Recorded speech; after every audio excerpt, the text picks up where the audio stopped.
for. In fact, I myself have been anxiously waiting for, ladies and gentlemen.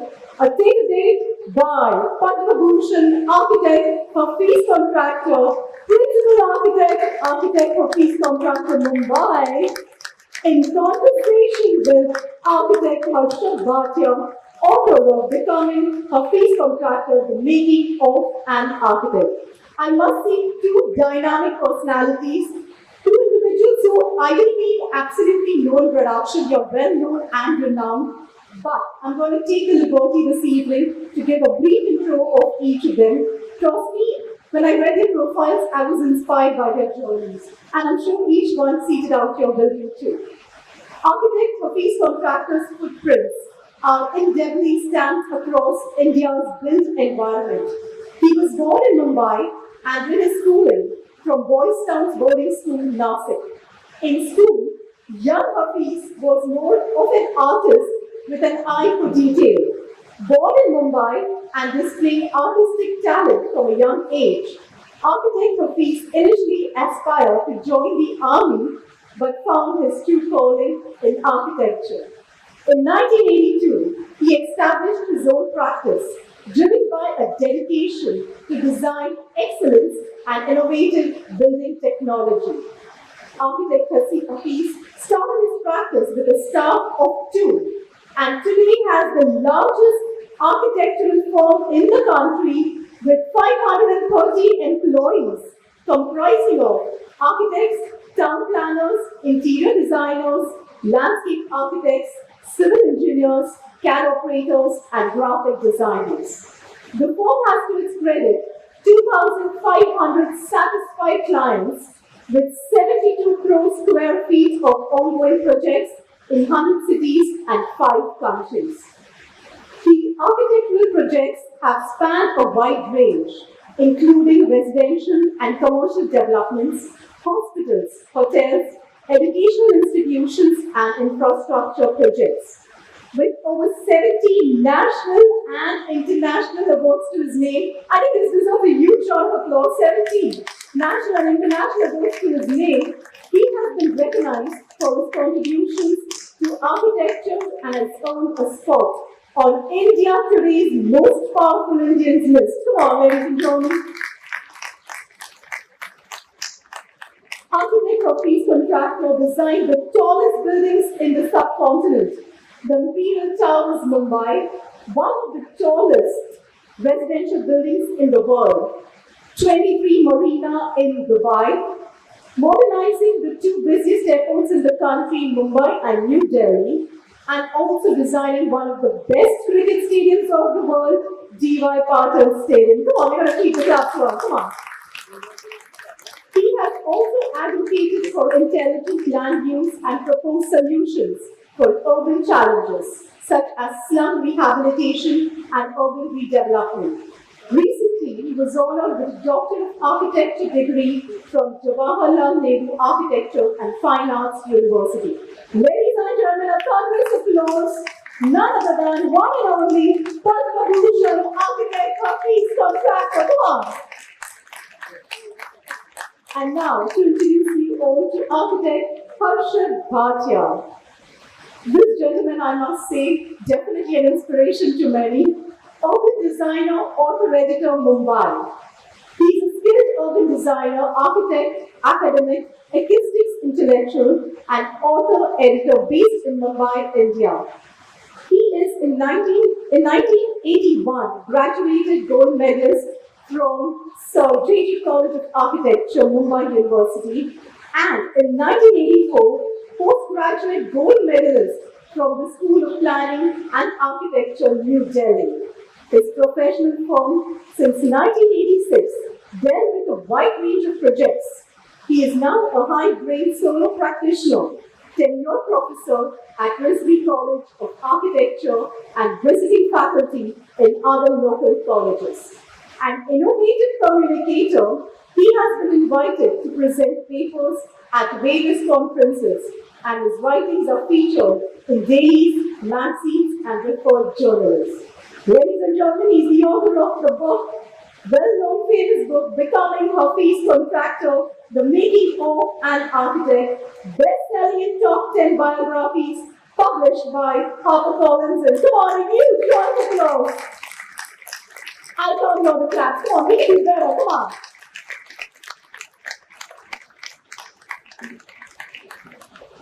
I would now like to invite interior designer Vijayawada to escort architect Hafeez Contractor on stage. Ladies and gentlemen, come on, this is the moment you've been waiting for. Huge round of applause. Zorda Talia ho jaye, come on.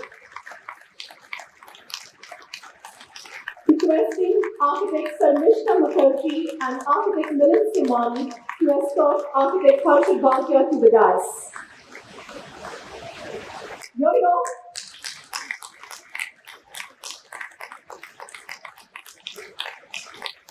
Energy level को क्या हुआ है? That's the way we like it. And they truly deserve all the applause.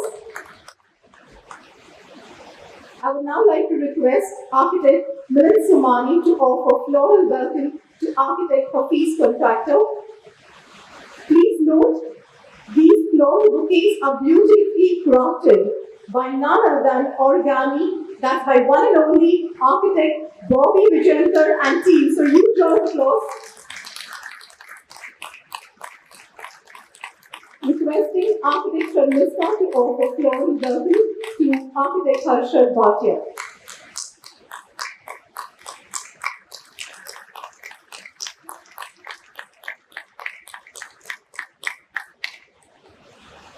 And now over to the two dynamic gentlemen.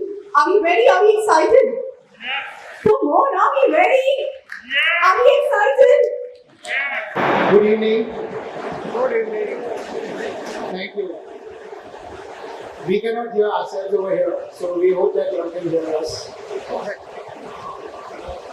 I hope at least you can hear me.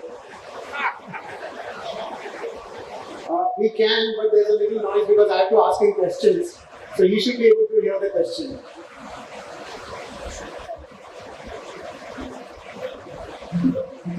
I hope all of you are aware of the book Becoming Hafeez Contractor. This, according to me, is not just a biography. There's a lot of work done ever since this book was written, so the work is still going on. So the biography is incomplete right now. This is more about a successful practice. So my perception as an architect as to what goes on behind the scenes and in the mind of a person when he's practicing in India. And there's no denying the fact that the most prolific architect of India is Hafeez Contractor. Most of the works that we see around, you can't fail to miss a building which has got his stamp. So what I will do is, I will just introduce you to the book itself in a few words.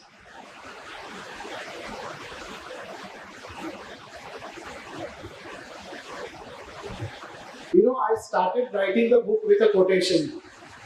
I'm going to read out the quotation. There are some books that refuse to be written. They stand their ground year after year and will not be persuaded. It isn't because the book is not there and worth being written. It is only because the right form of the story does not present itself. There is only one right form for a story, and if you fail to find that form, the story will not tell itself. This is a quotation by Mark Twain. And to write about Hafeez is a very difficult task because he is a very visual person. One can do a lot of sketching, one can do a lot of photography, one can do a lot of understanding through drawings, graphics, images, diagrams about the way Hafeez's architecture works. But to put it in a text form is very difficult. So this was the challenge for me to take up as a task myself. So the way I've done the book is not about interviewing Hafeez. It's about whatever has been written about him, whatever he has shown in videos. I have transcribed everything. I must have typed in about 3.5 lakh words, and my limit was 65,000 words. So it's editing from that and building a story around it. So there are many characters in the book which Hafeez is not aware of, but I am connecting them because there is a similar story of those characters.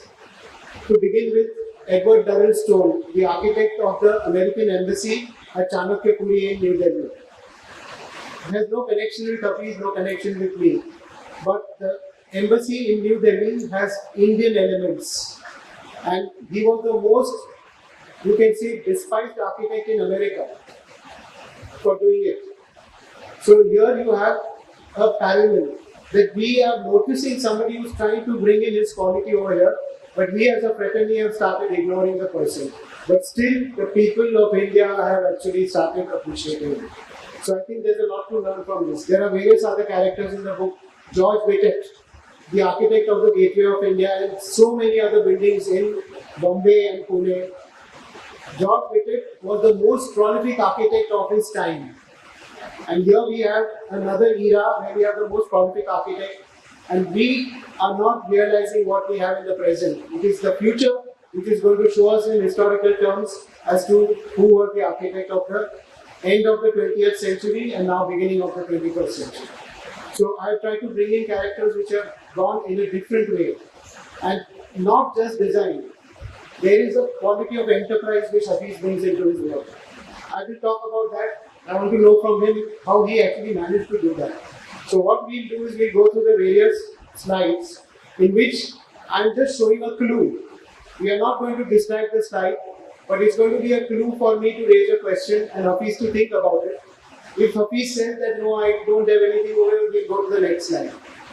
So the slide may be a visual, it may be a word, or it may be a person, a photograph of a person. One more thing I just want to say about the book is if you've been through the book, you look at the contents and look at the headings of the chapters. The headings are dual meaning. The first is about the book, the heading is Thinking Outside, Looking Inside. I cannot think out of the box till I know what is inside the box. So first I have to look into his mind, and then I have to think outside as to how the people and us architects would really understand it from outside. Then there is the second one, which is being both human and kind. Humankind is one word, but it has got two words joined together. So here I see a person who is both human and kind. So this is the first few chapters are about his birth, his education, and then once his practice starts, it goes into a versatile variety of work. There is no one uniform work which you can identify as Hafeez Contractor stamp. And I think that is the quality of the person that adapts to every situation, every person, every client. Now I use the word client. Remember, I don't use the word user because his clients are not always the users. So we got to think about that when we do developers projects. And I've been very careful about using the word working for developers. Nowhere in the book will you find me saying that Hafeez Contractor works for developers.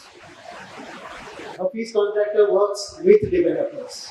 That means he puts the architect in front, taking the risk of the project, and he knows that the developer comes over there to provide the resources. But he keeps in mind the occupant when he designs, and he tells the developer that the occupant will appreciate this, and that appreciation will fetch you the appreciation you want.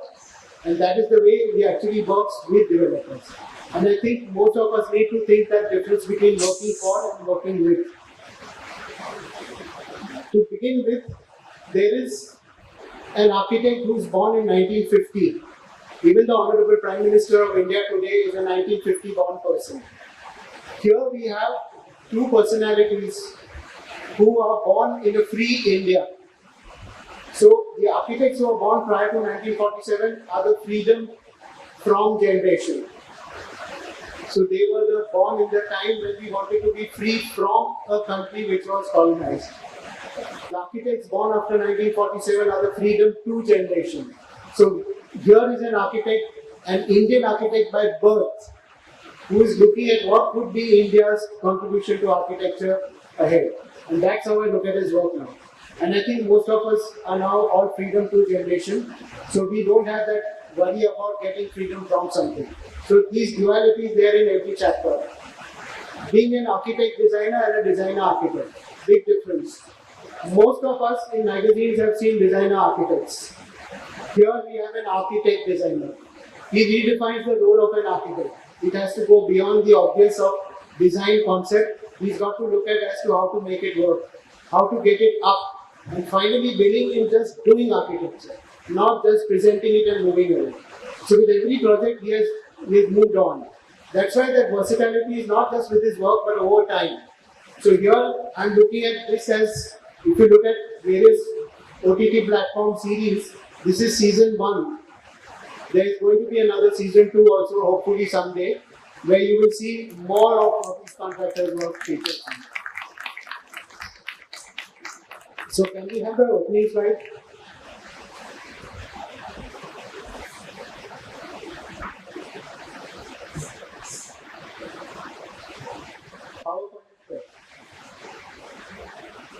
So I would like to thank the IIIT Design Confluence and Showcase IDCS, which is an event which is not just about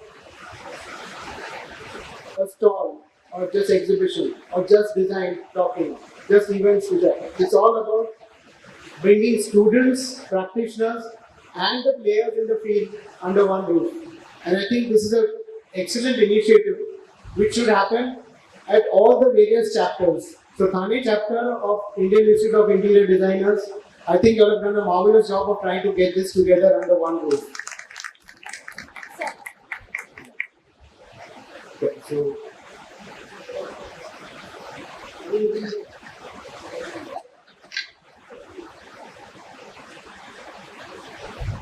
also Akar and the Institute of Architects who are co-hosts over here.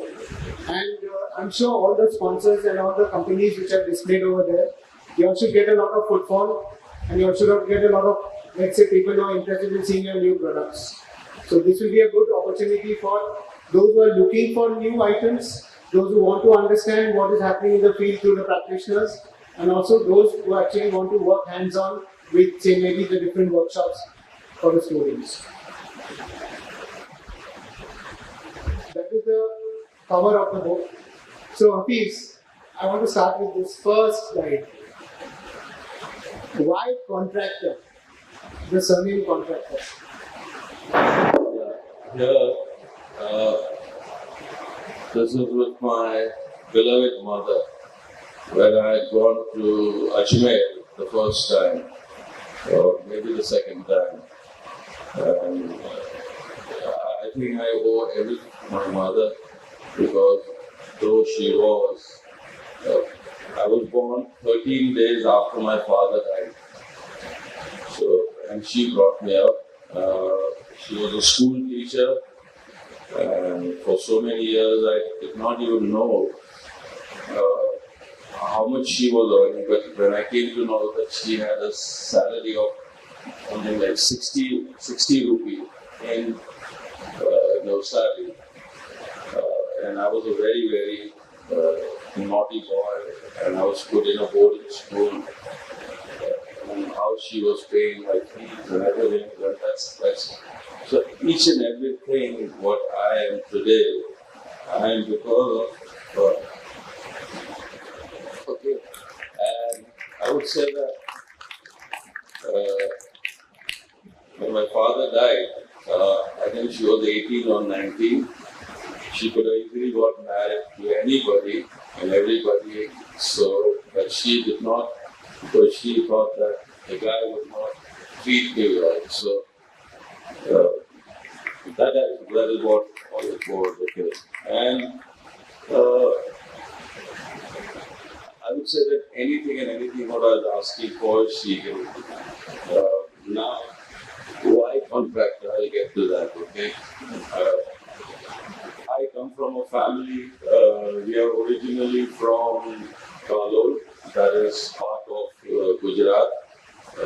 My great-great-grandfather was a building contractor. In fact, Baroda University, as soon as you get down from the station and you see those big domes, those beautiful dome buildings, is made by my great-great-grandfather. And he was not only a contractor, he used to have, white services, and he was a very rich man. And that's Baroda Agyari also is made by him. We used to have powerhouses in so many cities, and so that's how we got the surname Contractor. Originally, we were called Kalole, and you can say that the surname Contractor has helped me in my profession. I don't think so. I lost a lot of jobs because a lot of people thought that I was a contractor, and I'm coming for a contracting job. Like I tell you, in my early days of, I just started my practice in 1982, and I used to do a lot of interiors at that time.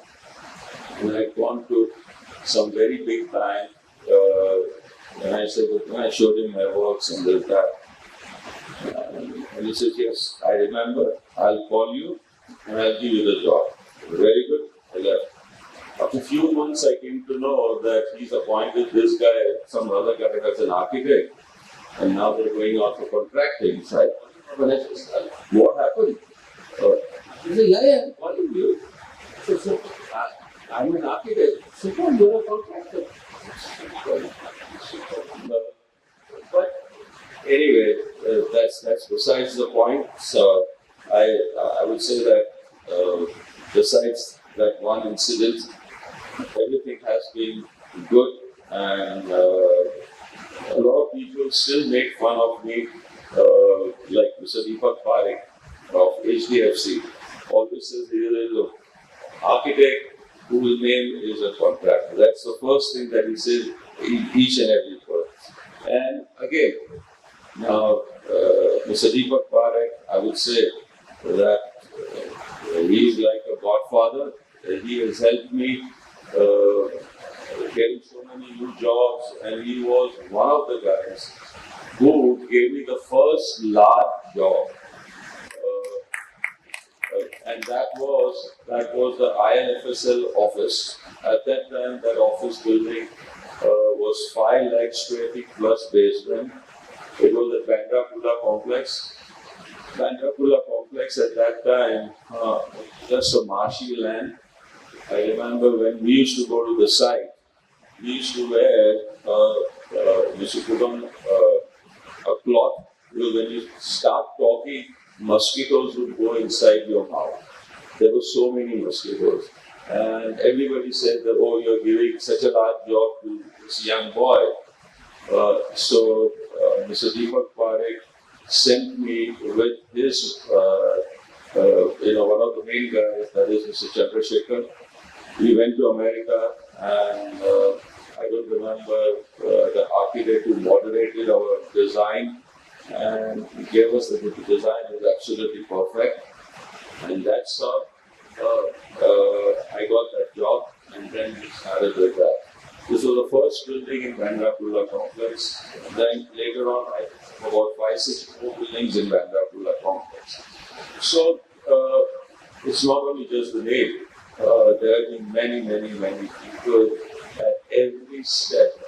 There is somebody who has helped me, and I can say that in this crowd and in the fraternity of architects and all of that, so many architects who must be much more smarter and more talented. But I would say that God has been kind. I was more lucky.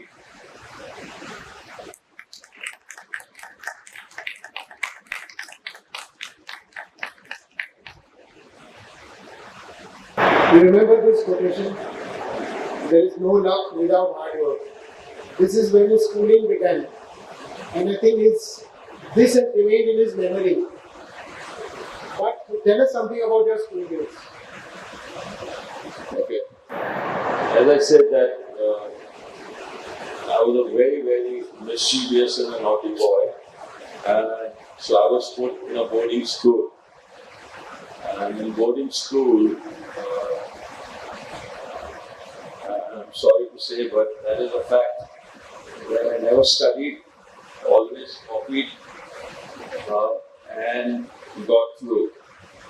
And there was one teacher Mr. Tattu, who would come every, he used to teach us maths and some subjects in science. And every time, the first thing that we will do, we will come inside the classroom and write, no luck without hard work. And it was like a big joke for all of us that when he's writing, we'll all shout and say, no luck without hard work. But I'm telling you, there is one line that I still tell my kids, and I still tell, I would say, each and everyone in my office, that really there is no luck without hard work. Okay? And I fully believe in it. Because a lot of things we could have lost if I had not worked that hard. And right from my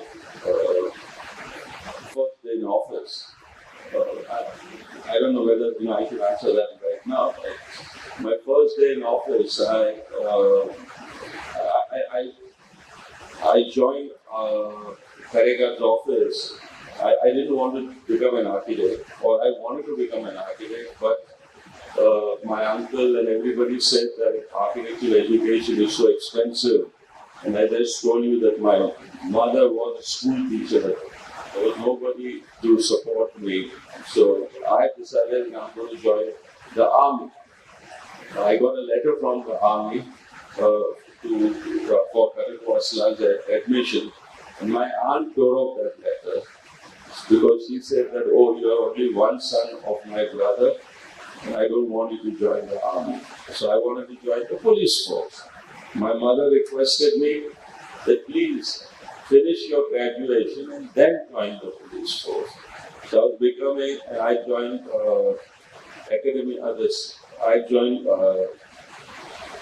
Jain College, and I'd taken French. So I was learning French from my cousin's wife. My cousin is an architect, Demis Karega. One day he was not there in the office. His wife was not there. And a guy, was never interested in French.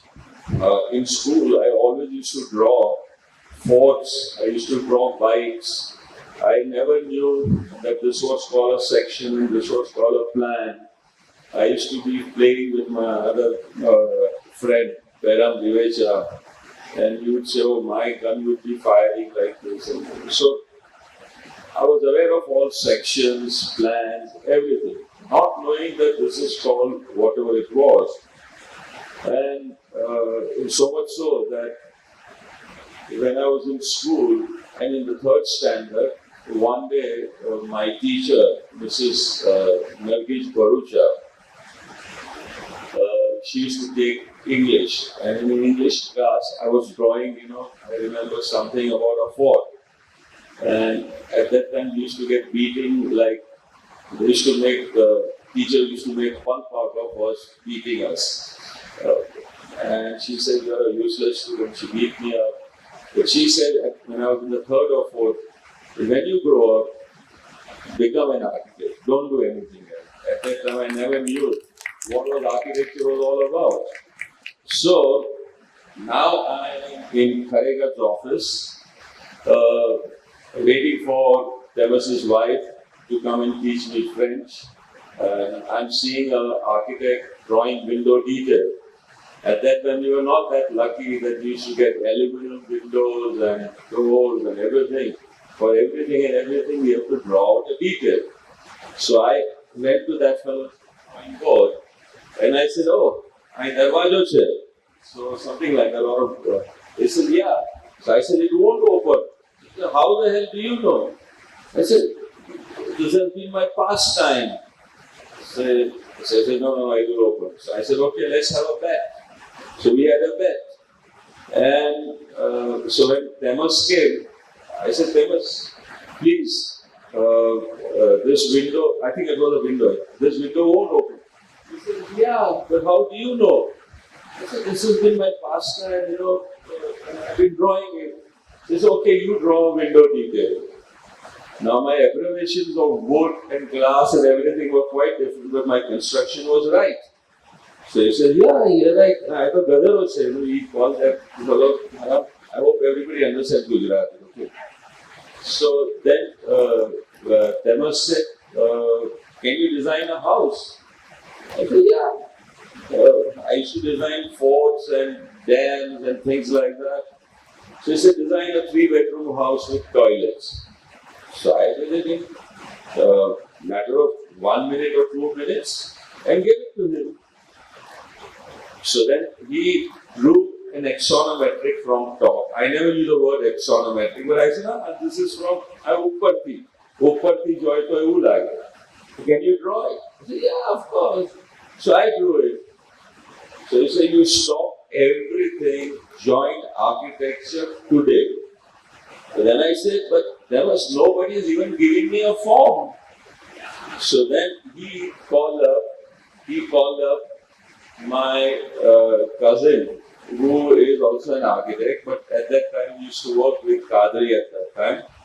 And he said that Dinyar, his name is Dinyar Wadia. If you go on Wadia and Associates and look up for his website, he makes some of the best bungalows and residences in New Canaan, Connecticut. So Dinyar called up Mr. Dallas. Mr. Dallas was the head of the Indian Institute at that time. And Dinyar got a letter from Mr. Dallas. And I must say that Mr. Dallas gave such a beautiful letter, wrote it to Mr. Wandrekar. Mr. Wandrekar was the head of Academy of Architecture, and he wrote that, oh, I know this boy since the time he was born, okay, and I'm sure if you give him an admission, he'll be a good architect. With that letter, I went to Mr. Wandrekar. Mind you, in SSC, I had 36 or 37 percentage. You know? My percentage was 36 or 30. Okay, 30, or maybe 40, God knows. No, 5% because of NCC. So, when I went to Mr. Wandrekar, he's looking at me and he's saying, your marks are very, very bad. With this marks, I can't give you the form. But then he says, well, your English is good. You got only 35 in English. And all these guys have got 80 and 95. So I said, sir, but mine is higher English. And these guys, is lower English. He said, oh, like that. Okay. And then he said, okay, since Mr. Dallas has given this letter, I will allow you to appear for the entrance exam. If you do well, I will take you in. Mind you, in entrance exam, I got an A+. He took me. Now, in school, out of 8 or 9 subjects, I always used to fail, about 6 or 7. Art and science, I used to pass. Okay. But with my other activity, I used to pass through and I used to get promoted. When I went to started attending classes in the academy, I remember the first day they would start teach us, this is called a plan. And I said, oh my God, this is called a plan. And this is called a section. Everything which I was doing for years and years and years was being taught now. And I said, my God, this is like a cakewalk for me. And a boy who's failing in really 8 or 9 subjects, standing, I would say, last or second last in a class, started standing over here, got her every time first class first. Now, mind you, now this shows that had it been not for Mr. Dallas, and had it been not this courageous Mr. Wandrekar, who went out of all the things and gave me the form, but had it been, he had followed the norms, I would have never become an architect. I would have been maybe an IPS officer or something like that. And I would be interviewing you today. Okay. So, I would say that that is how I joined architecture. And another gentleman who helped me tremendously is Mr. Datta Malik. All other subjects, design, I remember in my final year, out of 200, at that time it was a 7-year course. Out of 200, I got 196. And now let's get to that word, no luck without hard work. I used to be going to the morning college. The morning college used to start at about 7:30. So I would be leaving my house. I was staying in one-room kitchen in Vijayawada Thane. I would be leaving around about 6:30 or so. And after attending the college, I would join the office. The office would be working up to about, say, 5:36. After 5:36, I'll be working in the office, doing my work, studying. Gets the last bus, which was at 12:15. And I used to tell everyone that for all my 7 years or 13 years that I worked at Kharegar's office, I had never seen sunlight near my house. Being Sunday, New Year, puppety or anything, I used to be either at the college or 6:30, 7 in the office and working up to 12 o'clock in the night and catching the last bus. There were times, my clients, went in the office. It was an office for only about 2 or 3 people. So when Kharegar is not there, I am the boss. When the peon is not there, I am the sweeper. When the typist is not there, I am the typist. So when he is not there, I was the boss. So a lot of times the clients would call me up and say, "Oh, I hope you are not leaving early today." That time I am not the So, and he would come and give me a job at 6:30 in the evening. I will design the building, make the submission drawings. The only condition was that he should get the approval also next afternoon, because I was telling him, "Why are you making me work the night?" He said, "I'll get the approval next afternoon." And I had the right to forge Mr. Kharegar's signature. The letter would be typed, everything, the design is done. I forged his signature. That time, some Datta, in store at Dadar would be open 24 hours. Blueprints will be taken out, submitted, and next day I will show it to my boss, Kharegar, my cousin, that, "Oh, we got the job last night." I submitted it, and here is the approval for the building. At that time, we used to get approvals also in one day. Sunday, boss, तुम महीने में नहीं लाता है क्या? Okay. No, but nowadays that's okay. Okay. So what I'm trying to say is that this is what it is, that hard work, and I think hard work is paid. We can do it. Just for the audience, the building on the left bottom is Barda School, behind Capitol Cinema. That used to be his college. Academy of Architecture that time was there. So his 7 years were spent going to Barda School from Goa time, catch a bus before sunrise from home, go to college, be indoors in the college in the class, then walk down to Kharegar's office at Lenton Chambers in Fort. So he used to walk down. So during that walk, he used to have his breakfast. He knew the joints. He used to walk to the university campus because of the quadrangle.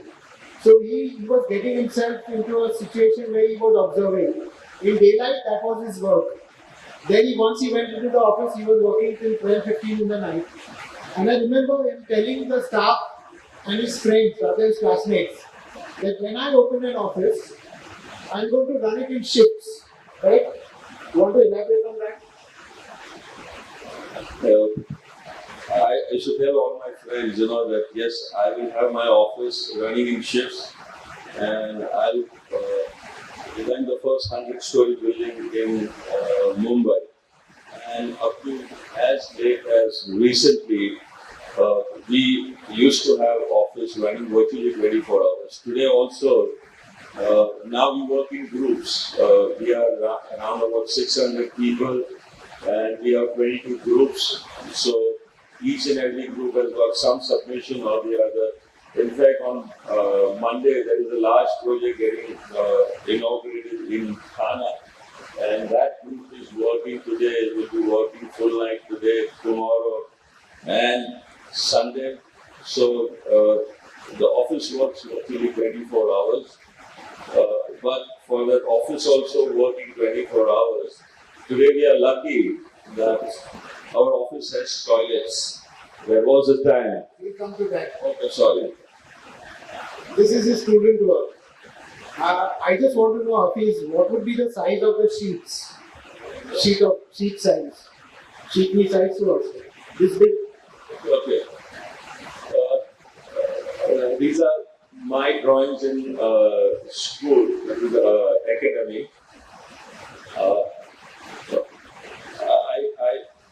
I would say that each and every submission, I had a lot of latitude. We would be the class was about 60, 70 people, and each and every boy would come, or student, I would say, sorry, not would come with imperial sized drawings, whereas all my drawings were 4 feet by 8 feet. So all other students will be having 10 or 12 drawings to show. I will be having 120 or 150 drawings of 4 feet by 8 feet. And these are some of those drawings. My model would come in a truck. Now that's the model. This was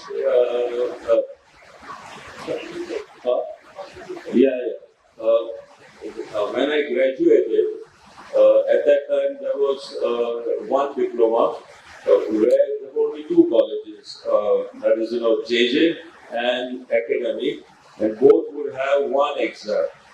I got something like in design some 196 out of 200. So JJ College and Academy had a one-man's exhibition in Jangir Art Gallery for 1 whole week. And in that, they showed all my works, and some of them, this is one of the models for a hospital. Mind you, if you open this model, the section was also made in the model. Pipes, drainage pipes, freshwater pipes, everything was shown in color. And that is how these models were made. The left-hand side model was when I was in the second year, Academy of Architecture had a competition in all the 7 years. And out of all the 7 years, when I was in the second year, I got the first prize. So that was that. There was a design for a hotel at India. And that's me relaxing in Karega's office next to my model down below. And the exhibition was open, inaugurated by Mr. Prabhakar Kunte. Next to Mr. Prabhakar Kunte is Mr. Matre, our vice principal. And next to me, my hand, that is Mr. Karnik, who is to teach us freehand drawing. Now, all of them are with God. That's about all I can say.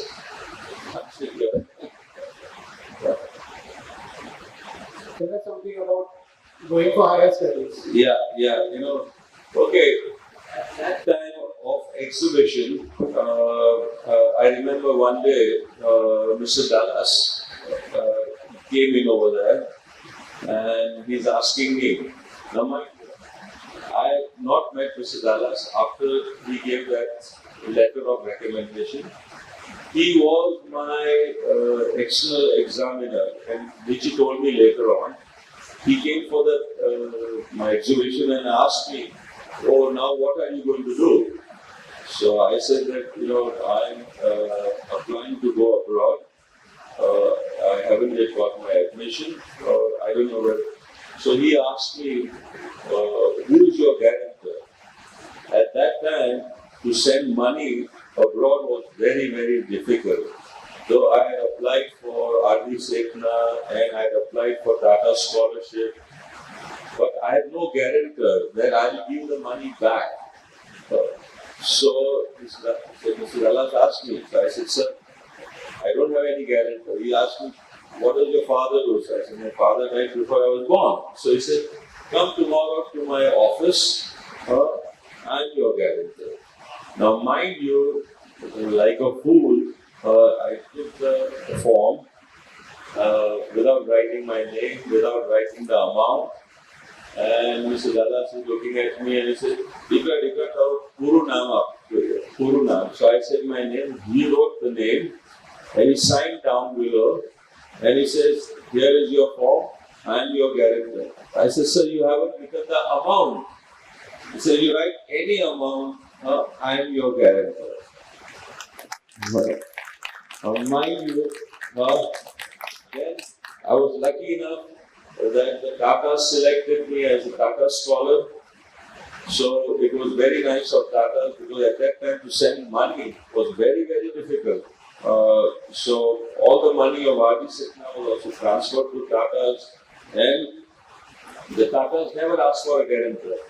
The Tatas asked only for a character certificate, which Mr. Jagus of ACC was the director. He signed that. I went abroad and I always wanted to come back. America is a very, very attractive place, and when you are a young man over there, it's still more and more attractive.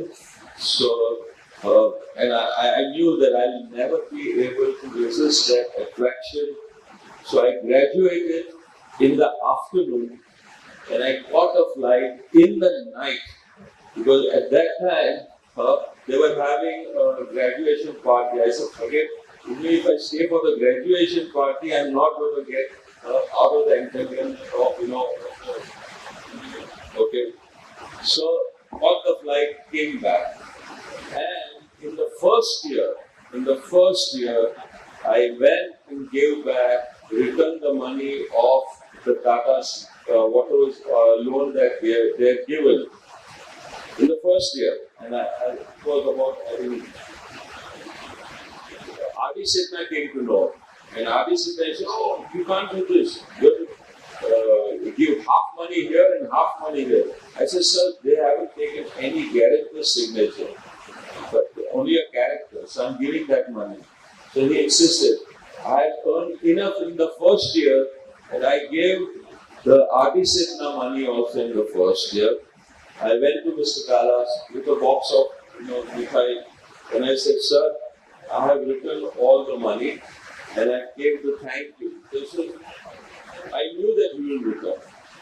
Idcs Thane and both of them said that there is nobody up to now who has returned the money in the first year.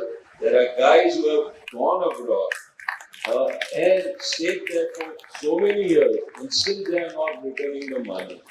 I did that because I thought that it was our duty, and that's where I think Mr. Dallas played a very important role. So, you see, one of the few traits that I observed after hearing his story is that one has to be a good human first. To be a good architect is not enough. You can be a great architect, but if you are not a good human, there's going to be a limit to your progress. So being a good human is like to carry a loan. And from the background which he had come, his mother used to stitch, tailoring she used to do so that she could pay his school fees. I think it's something which is somewhere inside Hafeez, it's always been there. And each of these people have always been there when he needed them without asking. So there is something that person has seen in him, and that is what is being, let's say, acknowledged. And I would be glad that he's back in India because India needs more such architects. We have a population which needs to be housed, and we cannot have custom-made design for everybody. So we need to have people who are really doing wholesale design for retail sale. Understand that. That's the most important thing for a populated country. So I think to this I would like to add, this has not come out and I haven't said this to anybody. I have a policy that anybody and anybody who comes to my office and says he wants me to do this work or that work, I'll never go into his history, who is he, where is he from. I will say, okay, kya karne ka hai, can you this, and I will do it. A lot of times, some another client is sitting next to me, and when I'm saying I started my practice in '82, and I don't know how many of you know what was the building industry at that time, and who were the people who were controlling that building industry at that time. Okay, I don't have to say that. And the guy will say, "Hey, who is this?" I don't know. He's this, is this Don and that Don and this Don. So, he's entered my office, he's my client, and I'm doing his work. And I have some great experiences of all those kind of clients. Like one day, one lady, she's a bureaucrat, and she entered my office. And she started saying, Mr. Contractor, you are a big architect. I said, but yeah, what do you want? So she said, I want you to make a small tender for me for a small school that I'm making. I said, where is the school that you are making? He said, I'm making 500 schools all over Maharashtra. I said, 500 schools? I said, yeah. So, but my budget is very small. I said, what is your budget? My budget is 1,10,000. I said, 1,10,000, you want to make a school? He says, yeah, I want to make a school. Said, very good. So what I did, I don't think 1,10,000 you can make a school. 4 classrooms, teachers, this, that, toilet. This is I just want a 10 by 10 structure. These schools are going to be in rural areas. Kids will come, they'll sit, and teacher will teach, and then after evening, she'll put all the slates and everything and lock them. Then I started applying my mind, and I said, these schools are going to be in rural area. He said, yeah. I said, there land is no problem for you to get a land. He said, yeah. I said, okay, half an acre of land we will take. And in all these villages, you get stone, rubbish, and all this mud. You get ample of that. So I made a design. I said, okay, we'll have a nice wall about 5 feet high of stone and mud. In each and every village, you have a shop. In the beginning of the village or at the end of the village, who is selling old windows, old doors and everything. So we'll have one door. In the entrance, all the kids, the mothers will come and leave them outside. So there is like a round table, a compound. So there is this door, they'll come in. They are secure, they will be playing inside. We will select a land where there are 1 or 2 trees. And I make 2 sheds, 4 bullies, open sheds. There will be the classrooms, and in that thick wall, we got another 2 windows where those will be the cupboards for the slates and the books. And we were able to make that school in 1,10,000. Okay, unfortunately, she got transferred and all those schools were left like that. So what I'm trying to say, be it any kind of a job, be it any kind, the guy is a big builder or a small builder, I have never refused any job. And I have always always say that if I refuse job, then select only 2 or 3.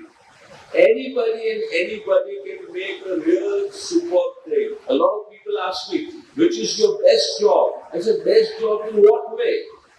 That I created a monument or a best job out of nothing. I have done something.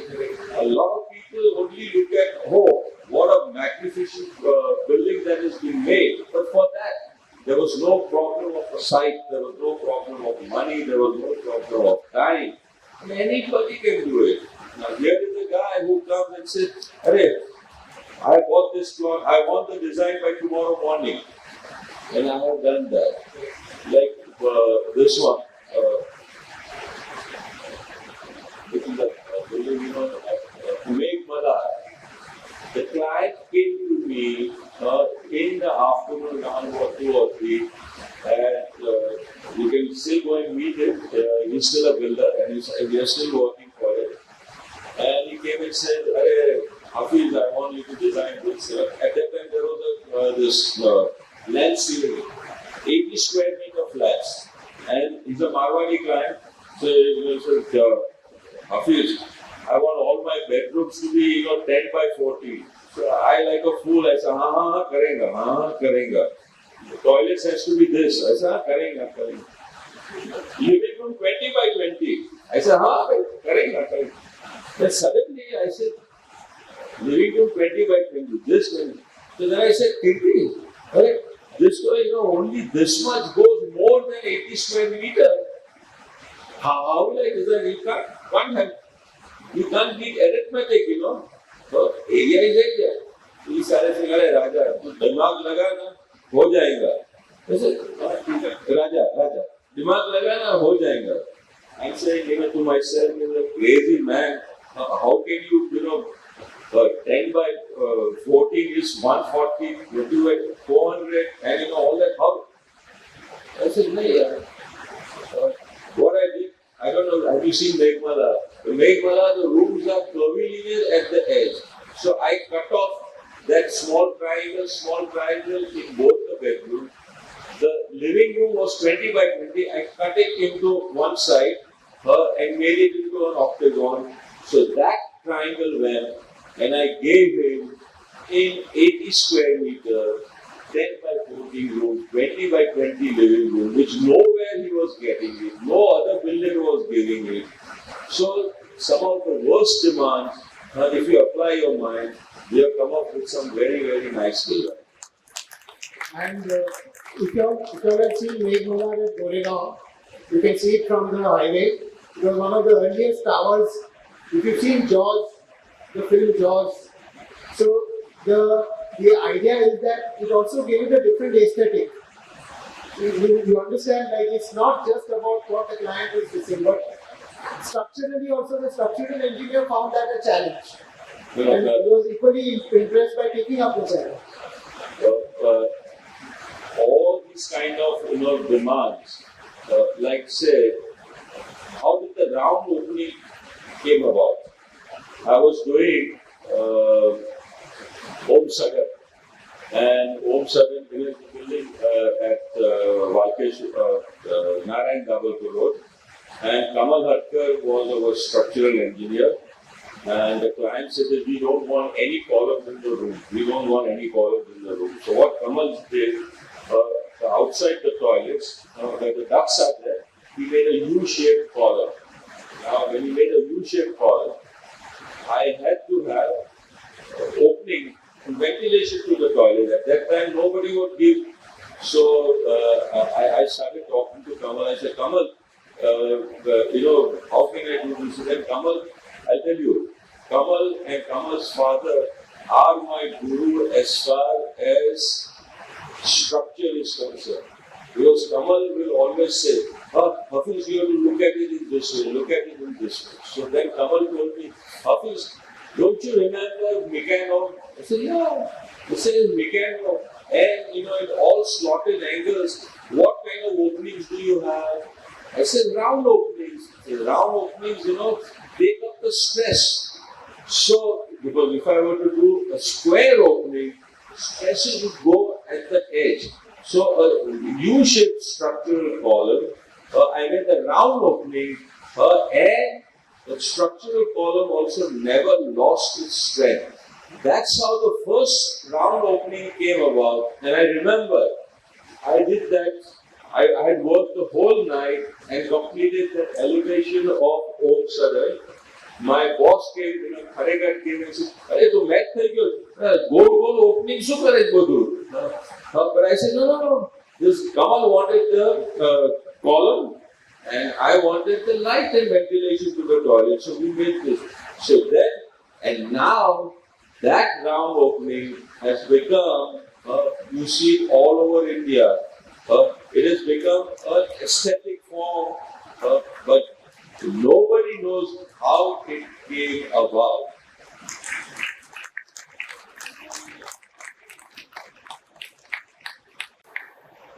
Now we just shift over. What you see is his present office. I want him to tell you, describe, and you can imagine what he's saying. What was the condition? How did he manage to get into it? How did he find a place in the first place? All that is mentioned in the book, but here it's straight from Hafeez.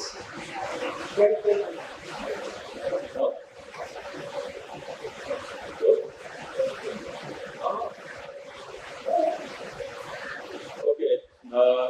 I was working in Kharegat's office, and at that time, again, Kamal called me on Monday, and Kamal said that, "Oh, Hafeez, there is a new builder who is coming down, and but the design is awful.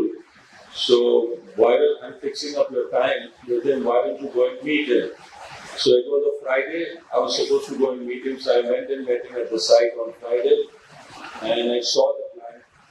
The client was Sindhi. I work for so many Sindhis, so I know that they are very, very conscious about money. So I saw the plan, and I decided how much more profit I can get in my new plan. So I remember, I think it was some 60 lakhs or 6 lakhs or God knows what, or 6 crores, I don't know. It was something like that. And when he came, I said, "Sir, I can give you so much more profit." He said, "How?" It was a sloping plot, and we still had a corridor for the first floor and the ground floor. So I just took off the corridor, took off the staircases. At that time, everything was in FSI. Took one entry from down below, one entry from top. And all that is into a new shop, and that's my profit. So he says, "No, but I don't have time." I said, "See, today is a Friday, tomorrow, Saturday, Sunday." He says, "Okay, I'll wait for you up to Monday, 3 o'clock. You show me the design, Monday, 3 o'clock, and I will give you yes, sir, I'll see your design." I went running to my office, told my cousin, "We got the job, we got the job." He said, "Come on, you will not get it." Single-handedly, at that time there were no computers, nothing, designed the building, drew out all the plans, drew the perspectives, and whole of Friday night, Saturday night, Sunday night in the office, no bath, nothing. I had a peon who will get me lunch, I'll sleep for 1 hour, 2 hours on the floor. On Monday at about 8:30 or 9, I sent all my drawings for printing, and I went home to have my bath, had lunch, had a 15-20 minute sleep, came and presented to Mr. Om Prakash Nawani. Everybody liked it, he gave us the job. Now that same job, where one day I was there for site supervision and I had gone up, and he asked me, "Oh, this column, what shall we do?" I said, "I think we should have black granite." And I was up, my boss came, he asked him, and he said, "It should be grey granite." So when I come down, Mr. Kharegat is saying grey, you are saying black. I said, "What do you like? It doesn't make any difference." And on that grey and black, we had a difference of opinion, and Mr. Kharegat said, "And so you're not going to handle any job on your own." And on that, I said, "Okay, I'll start my own practice." I had 30,000 in my bank account. I said, I'll buy this office and that office. When I started going to see the prices, I was not even getting underneath the staircase. So one day, one guy comes and says, hey, you want an office? I said, yeah, I want an office. Chalo mere saath. So this building was completely full of weeds, no windows, nothing, all full of pigeons. I remember, there were pigeons, about say 1 feet, 2 feet. And he said, जितना office मांगता है उतना ले लो. I said, मेरे को खाली 2 windows चाहिए. Today my office, this is my reception, where there are 3 windows now. So I took 2 windows and started the office. In that 2 windows, we were around about, I started with 2 people, we were 20 people sitting. Then I got more office, more premises. And when I started this office, at that time there were no mobiles, there were phones.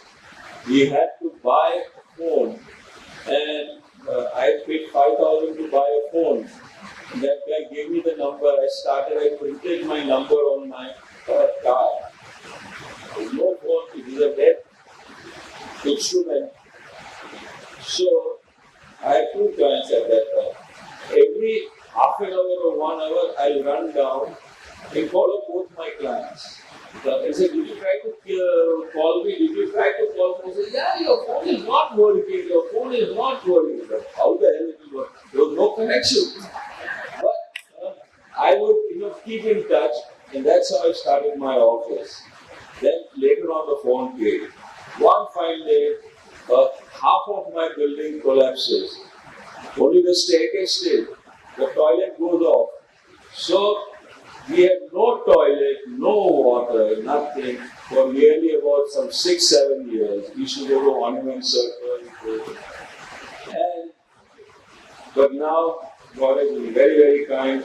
Now we are occupying all 3 buildings. More than 60% of the building, all 3 buildings we are occupying. And what was my originally office is now just the reception. And that is how we started.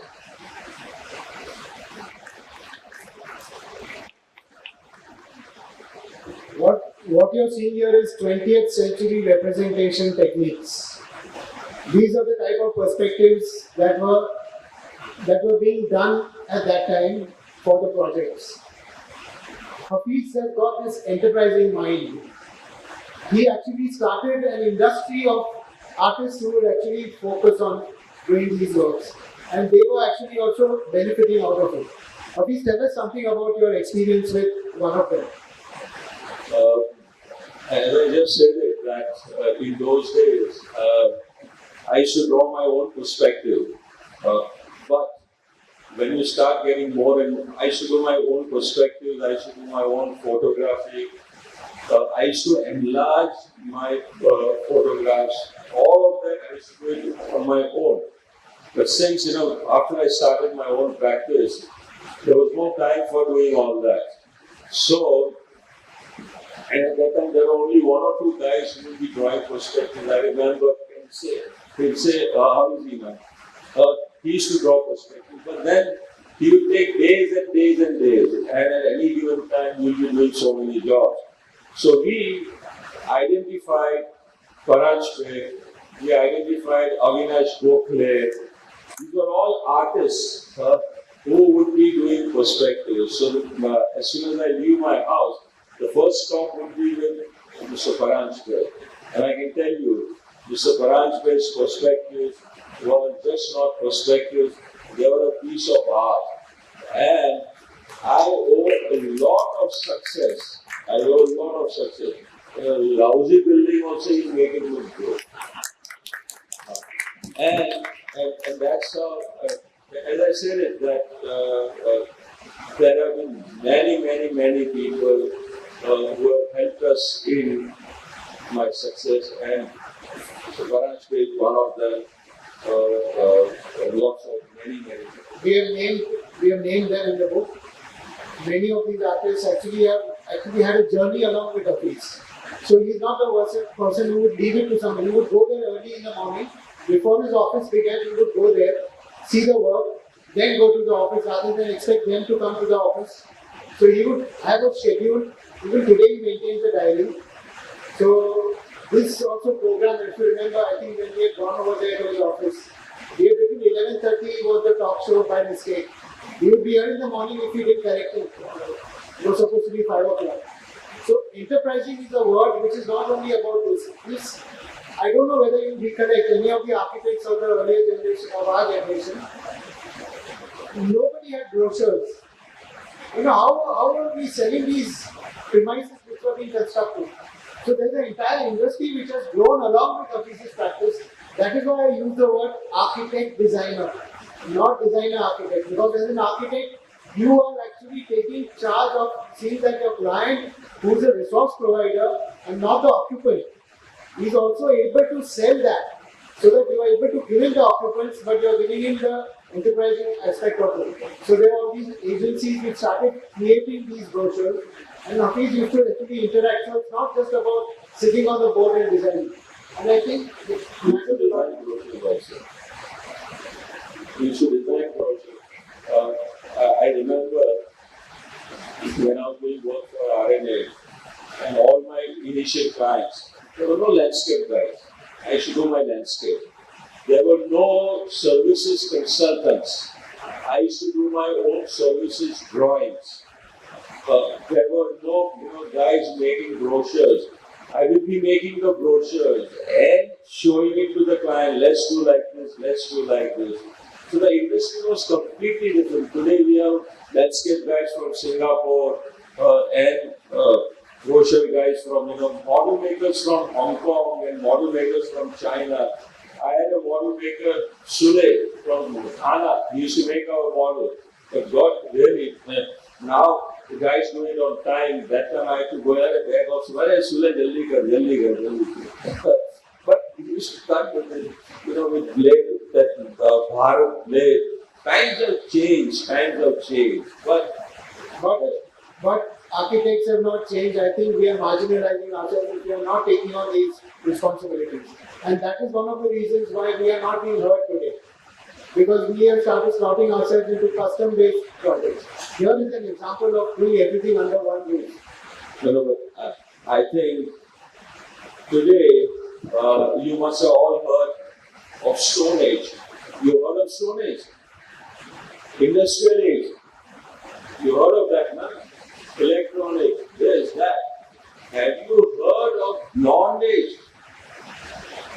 Madam, have you heard of Blonde Age or not? Blonde Age. Have you?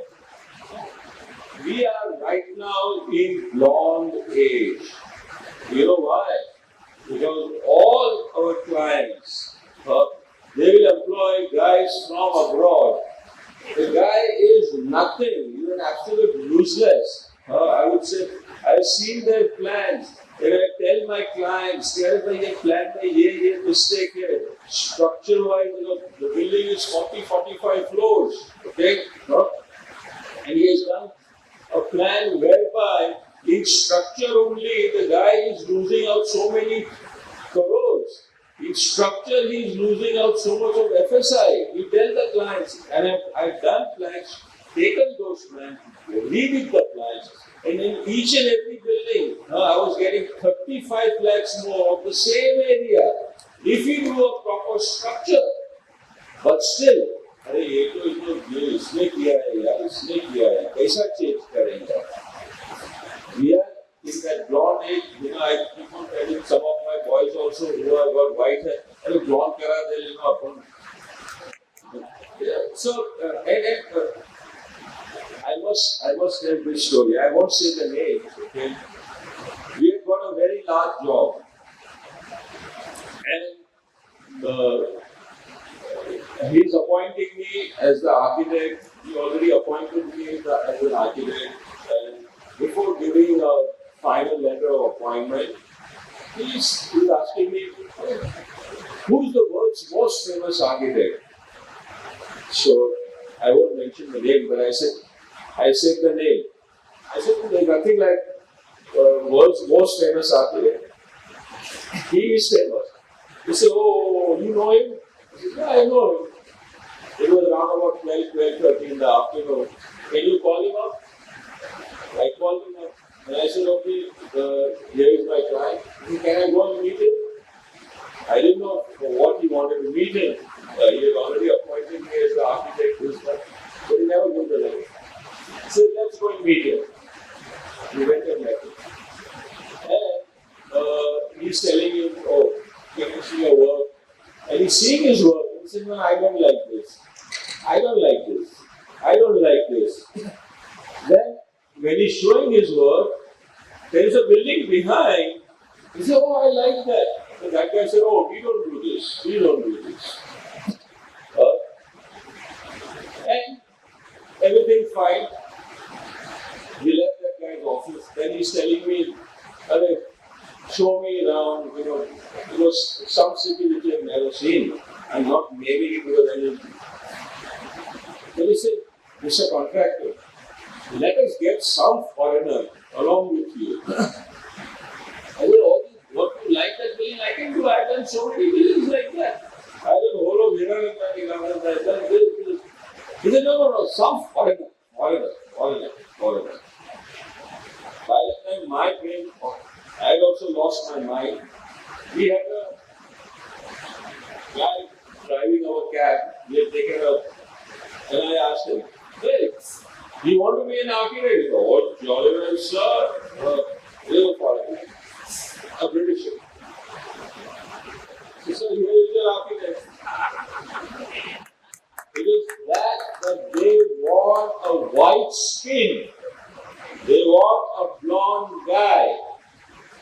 Okay? It is our institute who is not forcing them that why this and why that. And we are losing out on that.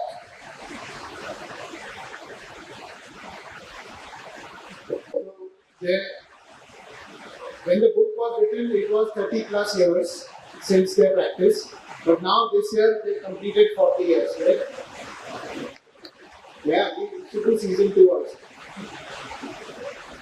So, in these last 3 years, we have seen a lot of other work also. So, what I've done is, I'm just going to show you some of the projects and let him intervene and let him just say something which is not obvious over there. So, we get to see something behind the scenes or some learning that he has got to share with us. The project range is enormous. If you go to the website of the firm, you will see the screen. You look into each of these. The most popular one, which all of us in Mumbai are familiar with, is Powai. Tell us something about Lake Castle and then those classical elements. Okay.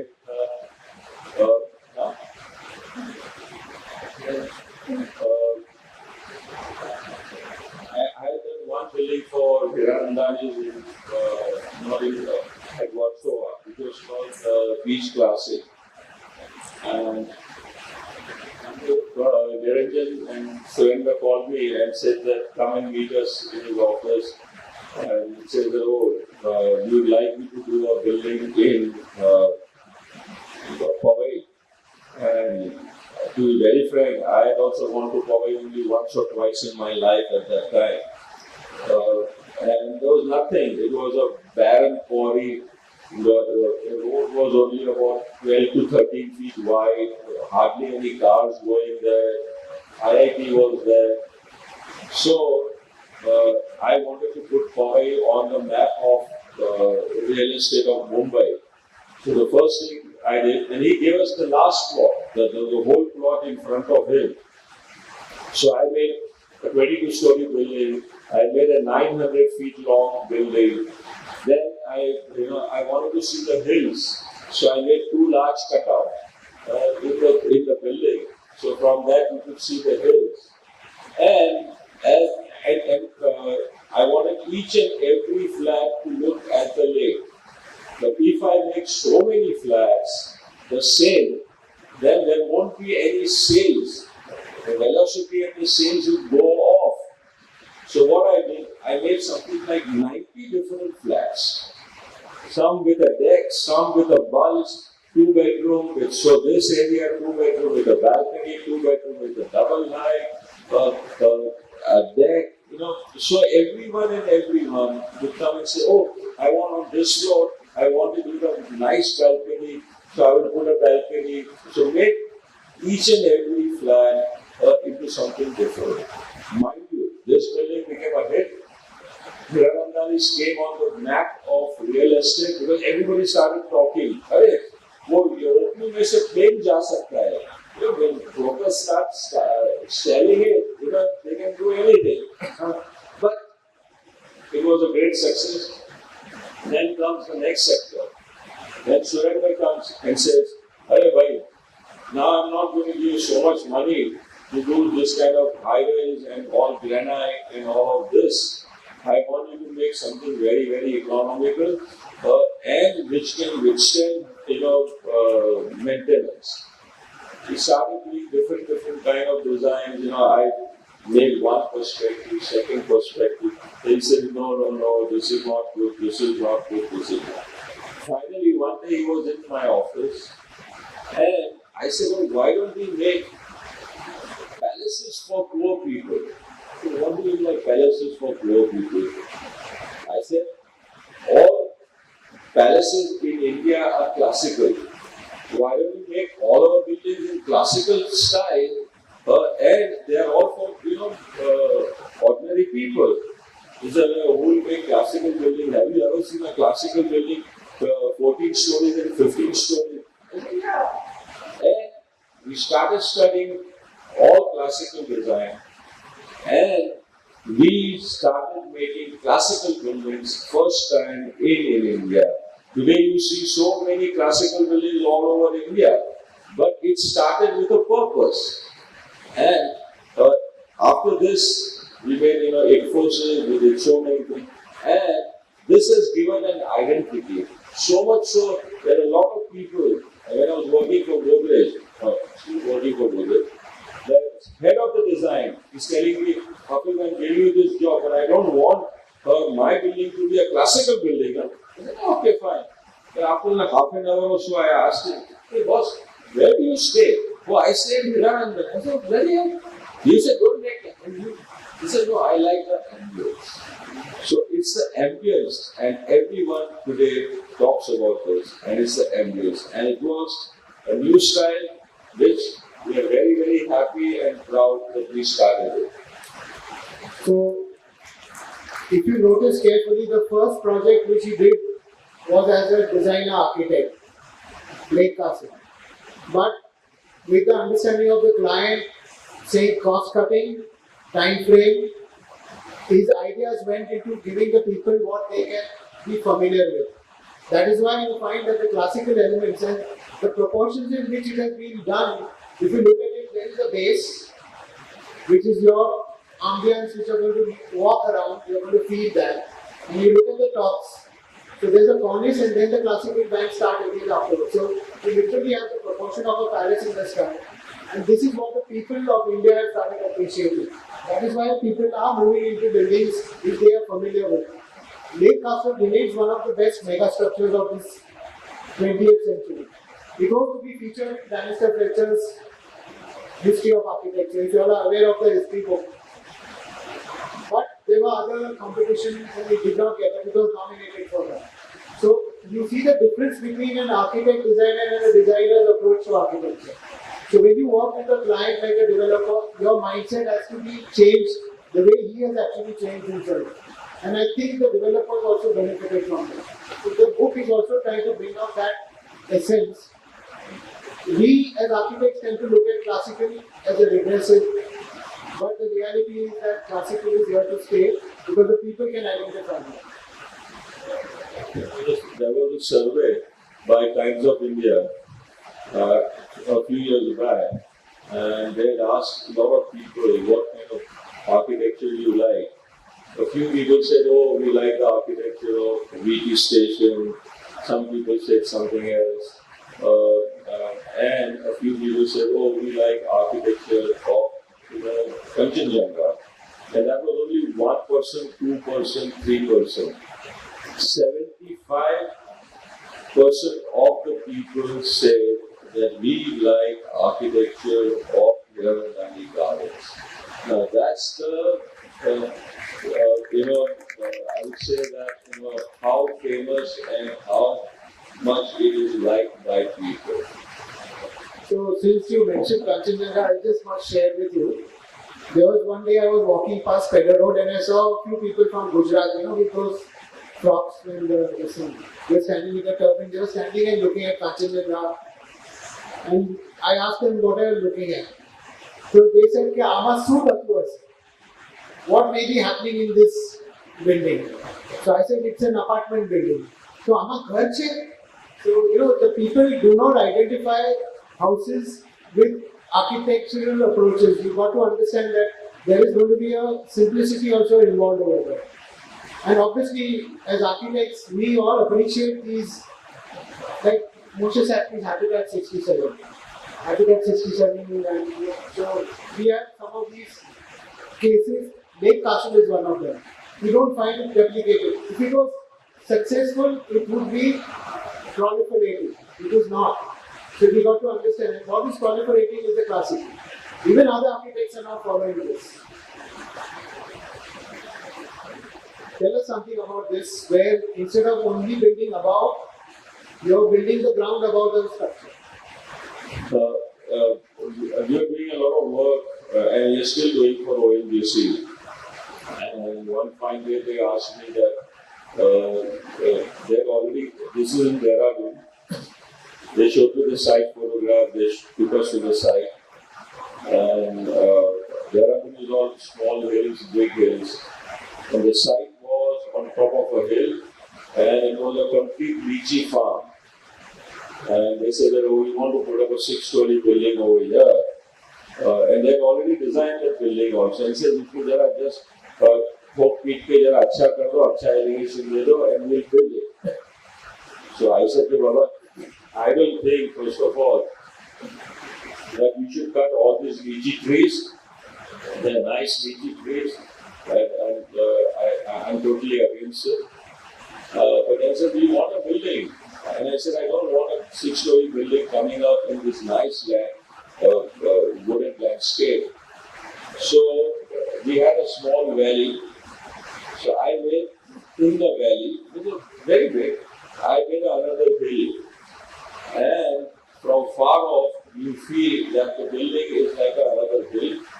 What you see on the left side is the inside of the building with the skylight. And the offices and everything is inside. And from outside, it's another hill. It's not another structure, and it spoils the whole landscape. Unfortunately, when we have taken this photograph, the lawn and the landscaping is not taken proper shape, and we haven't had the time to go there to take another proper photograph. And people love it. And ONGC is one of the clients. We've done a number of projects for them. One of them is there in BKC also. This is another project in Delhi. This project was, Delhi government had already done a master plan, and it was supposed to be a round building.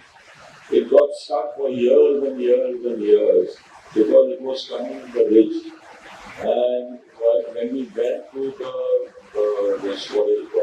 Urban Arts Commission, the building had a glazing facade, and they said that, there is nothing that it represents the ridge. There is nothing of art or anything on this building. So I said, okay. So I took a pencil and a pen, and on top I said, okay, let's do like this. These are like trees and twigs. And the whole Urban Arts Commission agreed, and that's how we got this facade. This is what it is. The central part. Another one, when we were doing a building for them in Mumbai, and I had done a square building, and some of the directors said, we are into oil business, the square building, there is no representation of oil. I said, how the hell I should represent oil? So I said, okay, why don't you make an oil drum? And I drew this. And I said, this is an oil drum, and how about this? They all approved it, and that's what the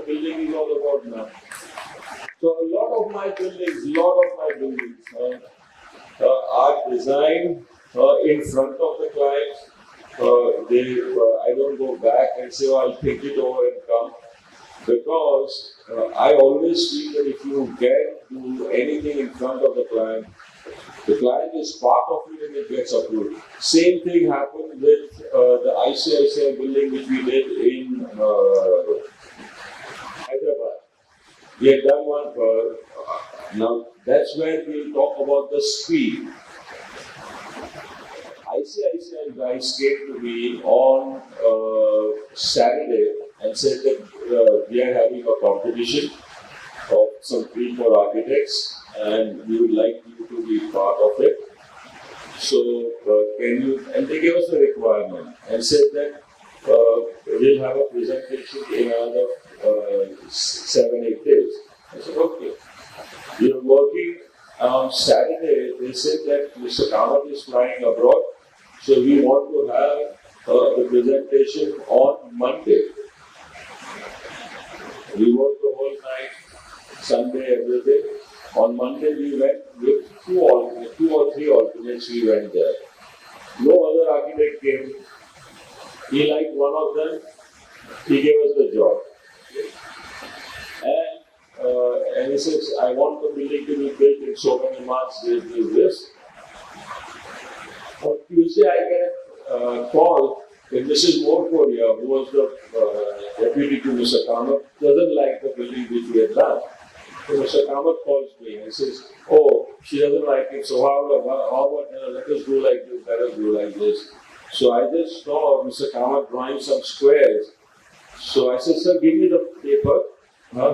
I took that paper and I said, sir, how about this? And I drew the building. And he says, oh, very good. Can you do some golden glass over here? I said, sure. We did that. And that's, the building is built. Now, we made one building for Mr. Kamath in Hyderabad. Then one fine day, there's another building like that. We had made a replica, and Mr. Kamath wanted a replica.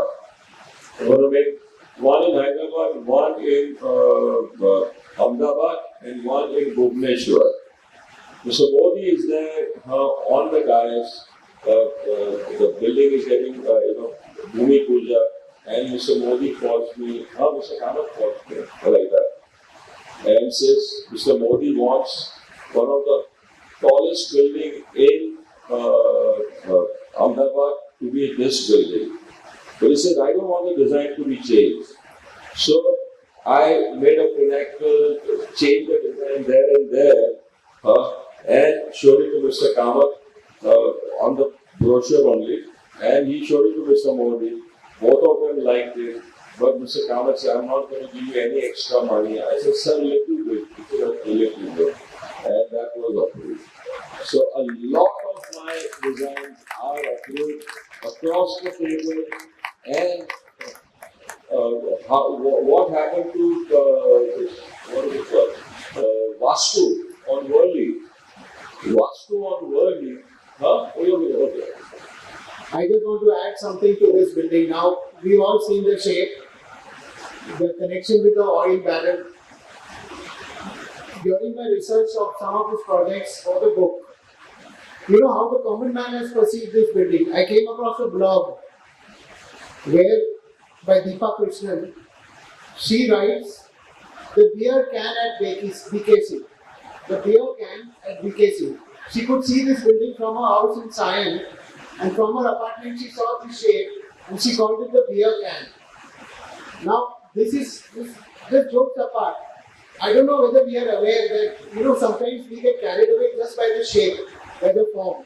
And we as architects or even, let's say, people who are technically qualified, write off the particular building as being something which is not suited to a particular landscape.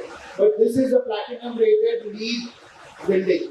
One of the most greenest buildings in BKC, if not the greenest building. And I think we miss that just because we go by the form. I think we need to understand that we need to look at his work not just from the form and what we see visually. We need to really do some research seriously about all these projects, whether we are looking at it from outside, but look, like I said, look inside before you think outside. And the other aspect is the time taken for construction. The way you mobilize the industry is part of your job. It cannot be left to another consultant. I think we need to really look at 7-year part-time diploma as a good system for education. We need to look at all those things before we start going into a direction where we are going to be marginalized totally, and we'll have fragmentation of specialists coming and doing all the work. So just think it over.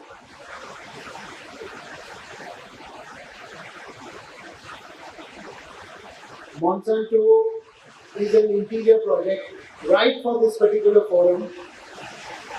I used to do a lot of interiors, though my office still does a lot of interiors. I take a lot of time and energy and interest in interiors, but today I feel that I would like to devote my time more to architecture, because I feel that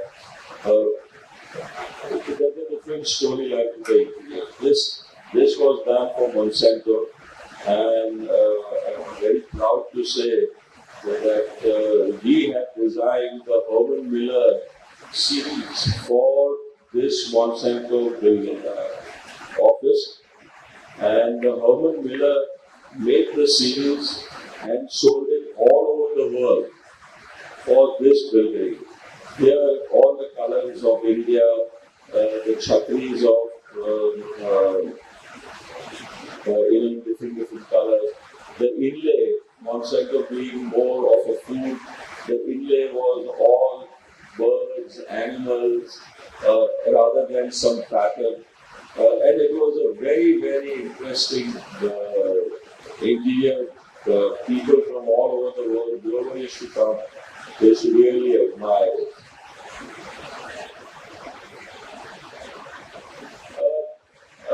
A lot of people. Before you say anything, I want to tell them that when I was doing the book, I came across this building on the right. I showed these photographs to some architects and I asked them, can you identify the architect? Not one of them mentioned Hafeez Contractor. So somewhere I felt that there is this aspect that we need to really reveal, that he is quite capable of doing what we think is architecture. And I think the private residences category is the most befitting for him to explain. There are 4 different types of it. 2 years. See, I always believe that your building should be, what your client wants, what is his budget, where is it, and how it is blending well with that area. So what you see on the right hand side is the bungalow designed for Mr. Vivek Talwar in Manwa, and I had gone to the site, so it's all just like a fishing village, and so I made his house also like all stone and wood. There is hardly any concrete. The only concrete that you see are those white pillars, because we have to take them that high. And today also, anybody goes and sees this bungalow, they love it. The left hand side is for Mr. Pandit Ramanya in Ahmednagar. And if you have, I don't know whether you have some other photographs of Lakshmi Mittal's bungalow, it's completely different. Simon Arora's of D-Decor, the bungalow is completely different. It is what they want. And for me, I always say that you understand the construction, you understand the need, and just put 2 of them together, need and construction, and what comes out is your design. Don't try and say, I want to design it like this and design it like this. Yeah, this is Lakshmi Mittal on top. And down below, there are some row houses in Kandala. This Lakshmi Mittal's house, when we did, was, some 35,000-40,000 rupees a square foot. We have musical fountains, and what you see down below, we not even, when we constructed that, this is about some 25-30 years back, this was constructed in some 300 or 400 rupees a square foot. So at any given time, I work on different projects, different designs, and different needs. And that is what keeps us happy. This building, when we started, it was a completely different design. And this was a competition. Whenever I enter a competition, I ask who is going to be my judge. And they say, oh, there are 4 brothers and some 4 directors. So I said, Maria, there are 4 brothers and 4 directors. How the hell they are going to come to one decision? I will never get the job. So what I did, I said, I made 30 alternates. I went with 30 alternates. Round building, square building, triangular building, building with an atrium, building with this, building with that. Okay, because I knew 4 brothers, all Marwadis.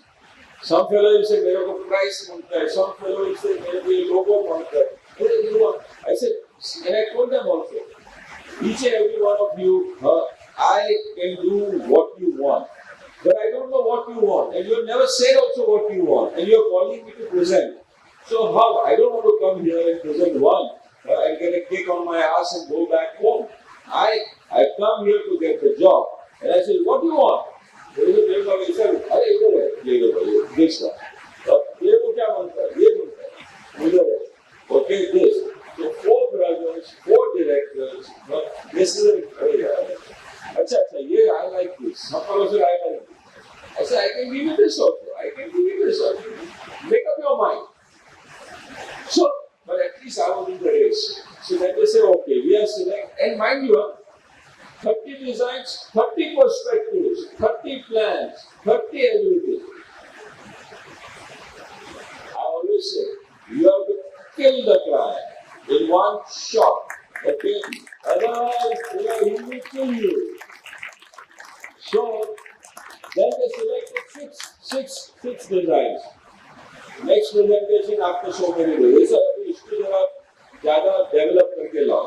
So I went there. Then next time, none of the 4 brothers were there. Only 1 brother and 1 director. Out of that, they selected some 1 or 2. Then finally, they selected 1 design. And he said that, oh, I want this building to be, lot of art, this, that. We started. It came up to 2nd floor and he calls me and says, Hafeez, now I got another office building in the center of Delhi. So now this is going to be nothing, so all art and everything you have to take it out. Now mind you, the building has come up to 2nd or 3rd floor, the elevation is done, everything is done. So I said, now so that all art panels and all that are all gone. So at that time he had this campaign of Airtel. And the campaign there was a long color. So I took those colors and made this building. And I showed it to him and I said, see, you are a growing company, you are going to have offices in Africa, this city, that city. You should have a building which anywhere and anywhere, anybody goes and says, oh, this is Airtel building. Okay? And you can be identified. He bought it, we made it, and every time he says, boss, why? He says, there is not a single person who says, he either loves it, or he says, I love your building, or he says, I hate your building. That's the best. That's the best compliment you can get. So this is that thing.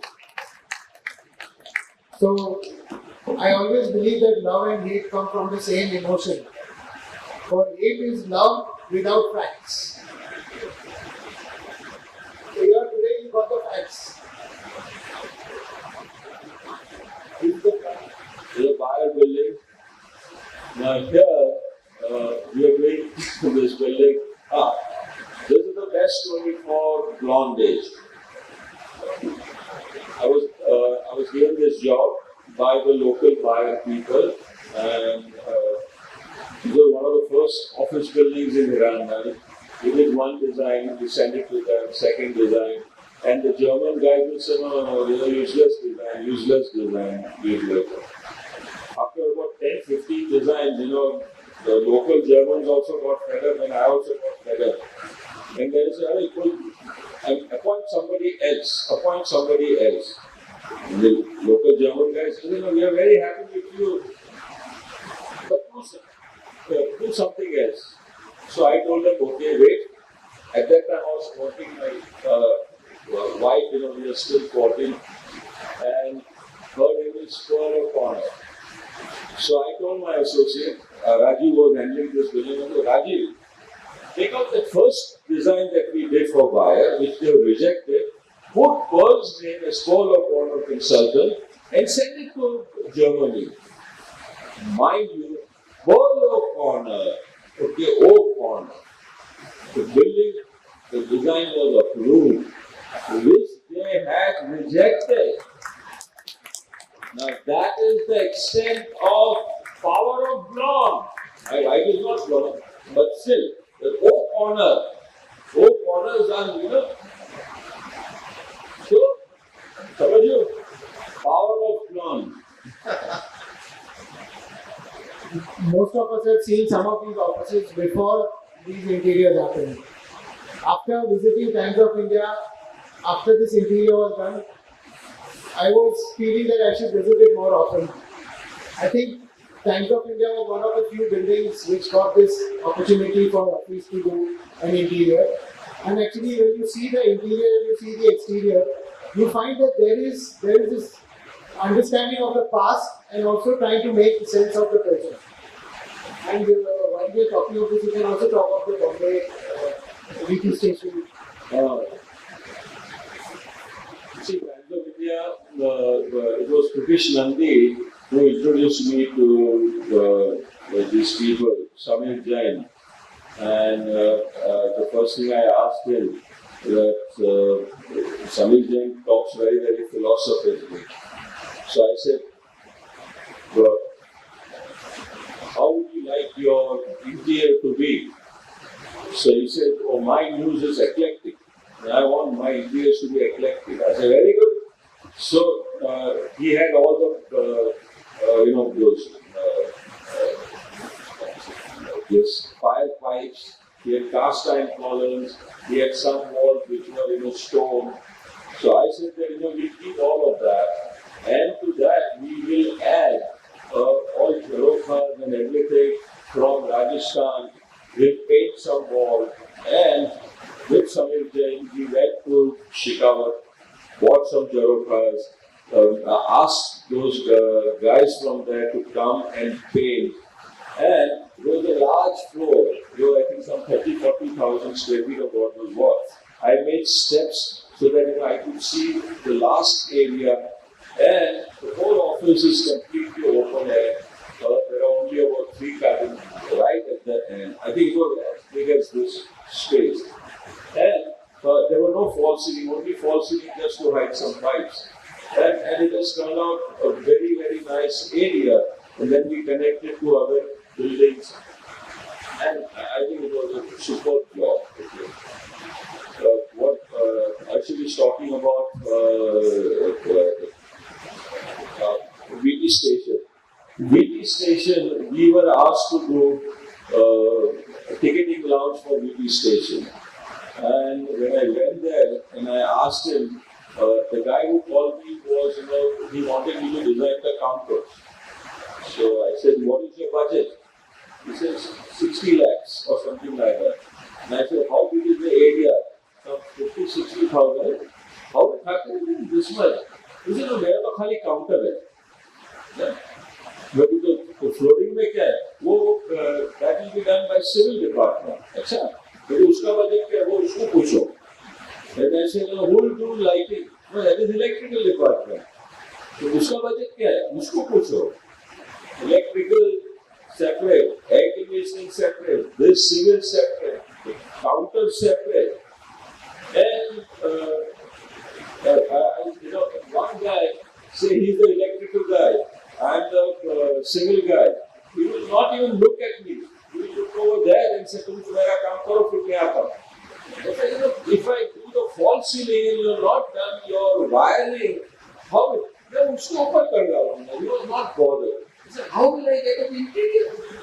So then I went to the engineering in chief of railways and I said, sir, you can't do like this. You all have a proper budget, but everyone is doing it on his own. Give me all that budget, I will manage the budget, and we'll appoint one contractor and we'll do it in sequence. And then what kind of a job you will get. Mind you, he was Mr. Raghavan. He told everyone, let's do it like that. And then we did the lounge. When Mr. Madhav Sindhya came, he said, how come this ticketing lounge you spent so much more? We had not spent more. It was the same, but it was controlled properly. And today also there is a plaque over there. Designed by us, this. Who are the engineers in charge? Who are this. So I would say, how to organize? And I'm telling you, a lot of government jobs are like that. There's a lot of money, a lot of this, but it is all thrown around. Coordination is one of the key factors. They will delay a job for 10 lakhs and then say, no, it is going above budget. Make a new tender. For that tender, they will take 1 more year and it will go more by 1 crore. 10 lakhs is fine. 1 crore is okay. Proceed. But that can't help it. This building was supposed to be a triangular building. And it had a triangular top, it had a triangular side, and we were doing the Bhumi Puja. And my client said that, oh, Maharaj ki jara apna model dekha. And Maharaj, I showed him the model. He said, hey, no. Ab trasu nahi chale. Bahut kharab. So, we were putting the foundation. So I took the plan and I told the Maharaj, okay, Maharaj said, I will put gold carry instead of this like that in plan, can you make it round? He said, both sir. And we did it. And I showed the client also again. Maharaj says, I am also did. And mind you, he said that the trasu was not auspicious. This is very auspicious. This building has given me more publicity than any other building. So, if someone is giving you free advice, take it. All free advice. So just like Powai, DLF in Gurgaon is one of its larger township projects. I don't think I should ask you to speak on this.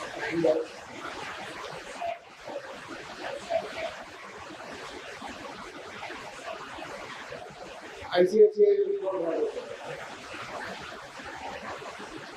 This is another building which remodeling of the Vijayawada, right? Near the old passport office. This was a factory, and Mr. Birla bought it, so we revamped it, added an atrium, broke the top floor, gave a larger height, and I think it's turned out very, very nice and an interesting office building. Their office has done many remodeling projects where the structures are the original, and then he's bridged them in between and converted them into a larger structure. But it looks totally new and it's a total transformation. So while he talked about that one school he did for the IAS officer, where he recycled all the debris and all that from other places, he created a wall, he took the buildings and he created the sheds for the school, he had trees. He has worked at every scale and every opportunity that he got a client. If you've seen him ever been in argument with an environmentalist, he's always been very cool because he's saying tomorrow he could be my client. So that's the open mind that Hafeez has. There's absolutely no hatred against anyone, but logically trying to get your point across. So this was one of the successful projects in the remodeling field. This Infosys is one of the best, you can say, long-running schemes of Hafeez's project. Tell us how you met, how you got Infosys as a client. I was having lunch in Taj Palace. It was quite late, and Mr. Narayan Murthy walked in, and we were waiting for somebody else. I went to Mr. Narayan Murthy and I said, sir, I would like to vote for you and I would like to show what I can do.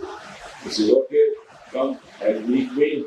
So, and he asked me to do a first this STP, which they used to do square blocks. So I made a round. You have the perspective. Okay. And he said, why do you want it like that? I said, it's like a blue drop. And each and every of the STP is for creation. And the blue drop is the first thing of creation. And with that, we made this. And after that, we made several other buildings. And we made 7 campuses for Mr. Narayan Murthy. We are today also we are doing 1 campus for Infosys.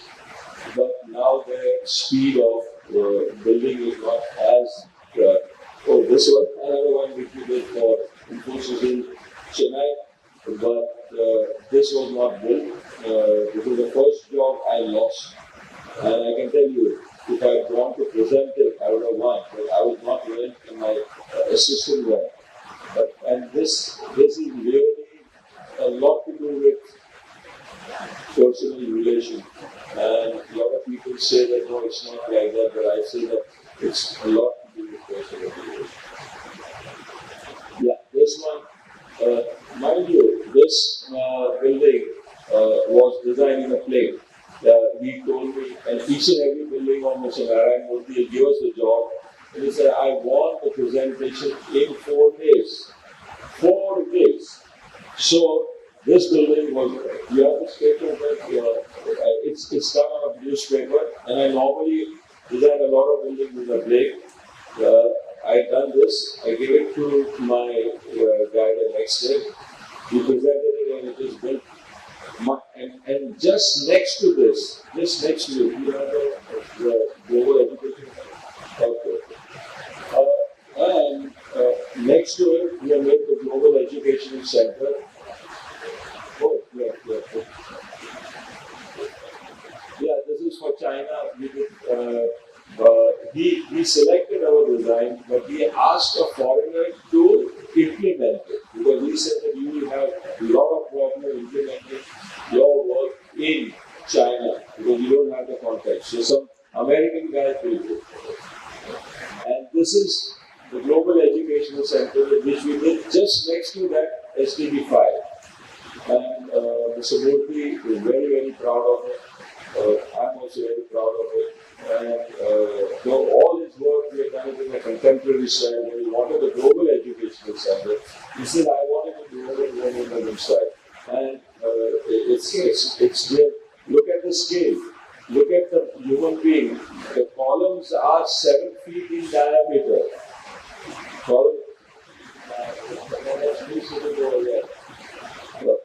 And it's a superb building. When Mrs. Gandhi had come to inaugurate it, we were told that she's going to be there only for half an hour, but she was there for more than 3 hours. I think it's overtime. Thank you very much. Thank you very much.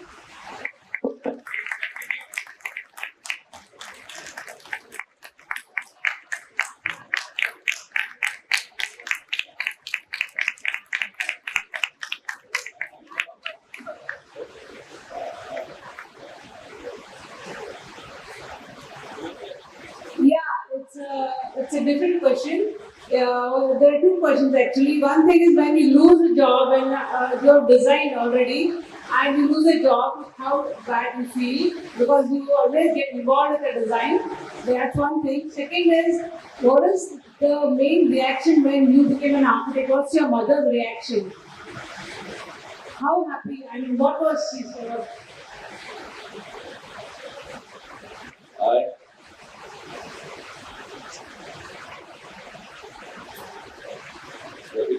My mother, never said anything to me. If I wanted to do architecture, she said nothing. She said, go ahead and do it. And the only time that I used to be very disappointed sometimes, though I never got this job or I never got this job, and she said, Beta, don't worry, you'll have a lot of work. One day you'll have work. And I would say, I have a lot of work, and I'm very happy with that. Yes, you do lose jobs, but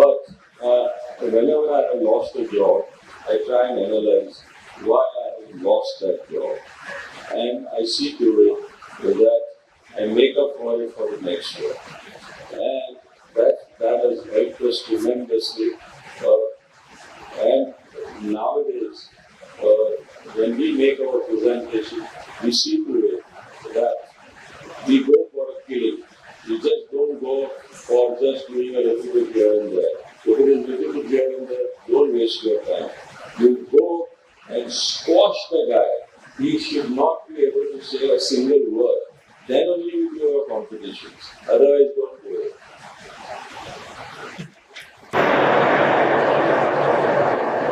Ladies and gentlemen, we have the book here with us, Becoming Hafeez Contractor, the Making of an Architect.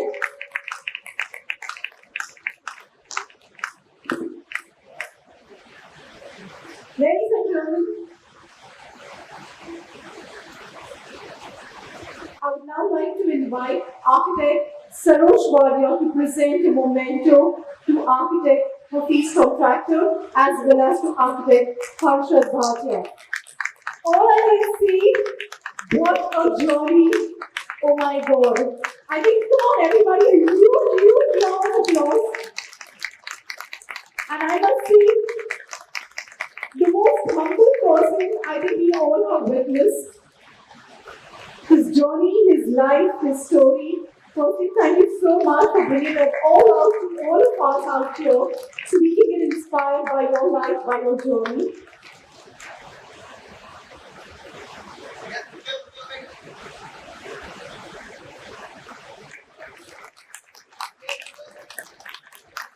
Feedback. Come on, ladies and gentlemen, we're going to keep the claps flowing. Come on.